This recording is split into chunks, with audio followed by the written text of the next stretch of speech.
মেয়েরা যখন ঈদ মার্কেটের জন্য বাবার কাছে টাকা চায়। আরে দুষ্ট পুলা পান, তোরা মারিস না কেউ লাইন। হ্যাঁ ড্যাডি, হ্যাঁ কি হইছে? আমি না শপিং এ যাবো, ঈদ তো চলে আসলো, কিছু টাকার প্রয়োজন ছিল ড্যাডি।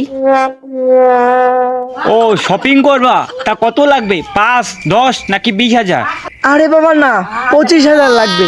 25,000 হলে আমার সব হয়ে যাবে। ও 25,000 তোমার অ্যাকাউন্টে ট্রান্সফার হয়ে গেছে। 30,000 দেখো। দেখার লাগবে না বাবা, আমি জানি তুমি দিয়ে দিছো। লাভ ইউ আব্বা। এইখানে দাও, এইখানে এইখানে। আর ছেলেরা যখন ঈদ মার্কেটের জন্য বাবার কাছে টাকা চায়। এই আব্বা, আমি ঈদের মার্কেট করব, আমাকে টাকা লাগবে, তাড়াতাড়ি টাকা দাও। কিসের মার্কেট? কুরবানি দেখেও মার্কেট করে নাকি? কোনো মার্কেট হবে না, যা এখান থেকে চলে যা। আমাকে টাকা লাগবে মানে লাগবে, না হলে বাড়ি ঘুরে আগুন জ্বালিয়ে দিব। এই নে ধর। 10 টাকা? এই 10 টাকা দিয়ে আমি কি করবো? এই 10 টাকা দিয়ে আমি কি করবো?